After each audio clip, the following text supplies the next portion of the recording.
Hello, നമുക്കിന്ന് frame set ചെയ്യുന്ന ഒരു വീഡിയോ ഉണ്ടല്ലോ. ഇത് 2 A3 ഫ്രെയിമാണ്. ഫ്രണ്ട് തന്ന ഓർഡറാണ്. അപ്പോൾ ഇത് സെറ്റ് ചെയ്യണതിൻ്റെ കൂട്ടത്തിൽ നമുക്ക് എന്തൊക്കെ ബുദ്ധിമുട്ടുകളാണ് വരാറ് എന്നുള്ളത് പറഞ്ഞിട്ട് പോവാം. എന്ന് വെച്ച് നിങ്ങൾ എനിക്ക് ഓർഡർ തരാതിരിക്കരുതേ. അത്ര എളുപ്പമുള്ള പരിപാടിയല്ല ഈ ഫ്രെയിം സെറ്റ് ചെയ്യൽ. പ്രത്യേകിച്ച് A3 കുറച്ച് റിസ്ക്കാണ് എന്നെ സംബന്ധിച്ച് കേട്ടോ. കാരണം എനിക്ക് ഭയങ്കരമായിട്ട് ഒരു കസ്റ്റമറിന് നമ്മൾ ഫ്രെയിം കൊടുക്കുമ്പോൾ ഒരു പൊടിയും കാര്യമില്ലാതെ നല്ല പെർഫെക്റ്റായിട്ട് കൊടുക്കണം എന്നുള്ളതാണ് ആഗ്രഹം. A3 എന്നല്ല, ഏത് ഫ്രെയിം ആണെങ്കിലും എന്ത് ഗിഫ്റ്റ് ആണെങ്കിലും. അപ്പോൾ A3 ആകുമ്പോൾ കുറച്ച് വലിപ്പം കൂടുതലല്ലേ. അപ്പോൾ നമ്മൾ ഒരു ഭാഗത്ത് തുടച്ച് ഗ്ലാസ്സൊക്കെ ഇടുമ്പോഴേക്കും വീണ്ടും പൊടി കാണും. അപ്പം നമ്മൾ വീണ്ടും ഇത് അഴിച്ചെടുക്കണം. നല്ല കുറച്ചൊക്കെ പണിയുള്ള പരിപാടി തന്നെയാണ് ഈ ഫ്രെയിം സെറ്റ് ചെയ്യലൊക്കെ. എനിക്ക് കേട്ടോ, ഓരോരുത്തർക്കും ഓരോ പോലെയാവും. ഈ പിന്നത്തെ സംഭവം തുറക്കാൻ കുറച്ച് പാടാണ്. അതൊക്കെ കുറച്ച് കഷ്ടപ്പെട്ട് തുറന്നു.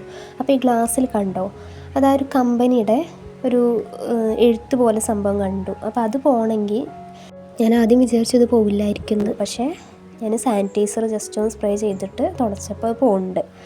അപ്പോൾ നമ്മൾ എല്ലാ പൊടിയും കാര്യങ്ങളൊക്കെ നന്നായിട്ട് ഒരു തുണി വെച്ചിട്ട് തുടയ്ക്കുകയാണ് ചെയ്യുന്നത്. ചിലപ്പോൾ ഞാൻ ടിഷ്യൂ ഒക്കെ എടുത്തിട്ടും തുടയ്ക്കാറുണ്ട്. ഇതിൽ അത്യാവശ്യം നല്ല പൊടി ഉണ്ടായിരുന്നു. ഇത് ഞാൻ കുറച്ച് ദിവസമായിട്ട് വാങ്ങി വെച്ചിട്ടുള്ളൊരു ഫ്രെയിമാണ്.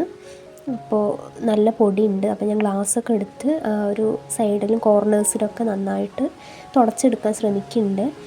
അത് കഴിഞ്ഞ് നമ്മൾ ഗ്ലാസ് വെക്കുന്നുണ്ട്. ഗ്ലാസ് വെക്കലും കുറച്ച് പണിയാണ്. മിക്ക ദിവസങ്ങളിലും നമുക്ക് കയ്യിലും ഒക്കെ ആയി കിട്ടാറുണ്ട്. അപ്പോൾ നന്നായിട്ട് തുടച്ചെടുക്കുന്നുണ്ട്. തുടച്ചിട്ട് എനിക്ക് തൃപ്തി വരുന്നില്ല. എങ്ങനെ തുടച്ചാലും വീണ്ടും എവിടെയെങ്കിലും ഒരു പൊടി കാണാറുണ്ട്. അതിനുശേഷം നമ്മൾ പ്രിൻ്റ് കട്ട് ചെയ്യുന്നുണ്ട്.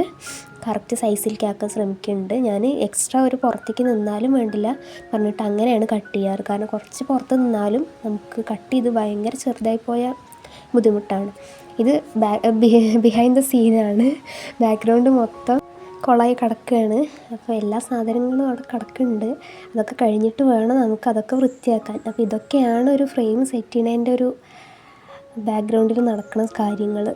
അപ്പോൾ നമുക്ക് ഒരു ഫ്രെയിം സെറ്റ് ചെയ്യുക എന്ന് പറയുന്നത് മിക്കവരും കരുതും ഫ്രെയിം വാങ്ങി ഇത് എടുത്ത് ഫോട്ടോ വെച്ച് അടച്ചു വെച്ച കാര്യം കഴിഞ്ഞില്ലേ എന്ന് കരുതും. പക്ഷേ ഇങ്ങനെയല്ല. ഇത് ഫോട്ടോ എടുക്കാനുള്ളൊരു കഷ്ടപ്പാടാണ്. ലൂണക്കുട്ടി അവിടെ കടന്ന് നോക്കുന്നുണ്ട്. പിന്നെ ഫോട്ടോ എടുക്കണമെങ്കിൽ A3 ഒക്കെ ആകുമ്പോൾ വലിയ സൈസ് ആകുമ്പോണ്ടേ നമുക്ക് പുറത്തുനിന്ന് എടുക്കുമ്പോൾ റിഫ്ലക്ഷൻ വരും. ചെടികളുടെയും മരങ്ങളുടെയൊക്കെ റിഫ്ലക്ഷൻ വരും. ഇതിൽ A3 തലേന്ന് പറഞ്ഞത് കാരണം നമുക്ക് A3 ചേഞ്ച് ചെയ്യാൻ പറ്റില്ല. കാരണം ഇതിൽ വൈറ്റ് കളറിൽ ചെറിയൊരു ഡാമേജ് പറ്റിയിരുന്നു. അപ്പോൾ നമുക്ക് വേറൊരു ഓപ്ഷൻ ഇല്ലാത്തതുകൊണ്ട് ഇതിൽ തന്നെ സെറ്റ് ചെയ്ത് കൊടുക്കേണ്ടി വന്നു.